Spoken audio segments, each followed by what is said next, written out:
চুরি করে শশা খাওয়াকে কেন্দ্র করে দুই পক্ষের সংঘর্ষ, আহত শতাধিক। নাসিরনগর। ব্রাহ্মণবাড়িয়া প্রতিনিধির পাঠানো ভিডিও চিত্রে দেখুন বিস্তারিত। ব্রাহ্মণবাড়িয়ার নাসিরনগরে শশা খাওয়াকে কেন্দ্র করে দুই পক্ষের মধ্যে সংঘর্ষের ঘটনা ঘটেছে। এতে নারী শিশু সহ অন্তত শতাধিক আহত হয়েছেন। মঙ্গলবার 10 জুন সকালে উপজেলার বরিশ্বর ইউনিয়নের শ্রীগড় গ্রামের দক্ষিণ পাড়ায় এ সংঘর্ষ হয়। নাসিরনগর থানার ভারপ্রাপ্ত কর্মকর্তা ওসি মোহাম্মদ খায়রুল আলম এ তথ্য নিশ্চিত করেছেন। প্রত্যক্ষদর্শী ও স্থানীয় সূত্রে জানা গেছে, নিজের বাড়ির পাশে শশা চাষ করেছেন বড়হাটি সমাজের জুয়েল মিয়া। সেই শশা গত কয়েকদিন ধরে রাতের বেলায় কারা যেন চুরি করে নিয়ে খেয়ে ফেলে। পরে জানা যায় সরকার বাড়ির কয়েকজন 5-6 জন যুবক এ কাজ করেছে। বিষয়টি নিয়ে বিচার সালিশ চাওয়া হয় সরকার বাড়ির কাছে, কিন্তু 5টি বাড়ি মিলে গঠিত সরকার বাড়ি এর বিচার দিতে নারাজ। মঙ্গলবার সকালে সরকার বাড়ির লোকজন হামলা চালায় বড়হাটি সমাজের উপর, যা পরে এলাকায় ছড়িয়ে পড়ে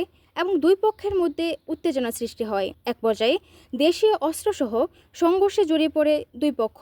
সংঘর্ষে উভয় পক্ষের অন্তত 50 জন আহত হন। খবর পেয়ে পুলিশ দ্রুত ঘটনাস্থলে পৌঁছে পরিস্থিতি নিয়ন্ত্রণে আনেন। আহতদের নাসিরনগর উপজেলা স্বাস্থ্য কমপ্লেক্সে চিকিৎসা দেওয়া হয়। সংঘর্ষের গুরুতর আহতরা হলেন মাসুক মিয়া, আমিন মিয়া, রদন মিয়া, সারোয়ার, জান আলম, রজব আলী, সাকিব, ফুলজাহান, কাদির, এমরান, সাদেক, বিংরাজ বেগম, হাসান, সালেক, হাফিজ, নজরুল, ইমন, আজাদ, আজিজ সহ 81 জন নাসিরনগর উপজেলা স্বাস্থ্য কমপ্লেক্স থেকে চিকিৎসা নিয়েছে। বাকিরা অন্য জায়গা থেকে চিকিৎসা নিয়েছেন। নাসিরনগর থানার ওসি মোহাম্মদ খায়রুল আলম বলেন, তুচ্ছ ঘটনাকে কেন্দ্র করে দুই পক্ষের লোকজন সংঘর্ষে জড়িয়ে পড়ে। বর্তমানে পরিস্থিতি স্বাভাবিক রয়েছে এবং আইনশৃঙ্খলা রক্ষায় এলাকায় অতিরিক্ত পুলিশ মোতায়েন করা হয়েছে।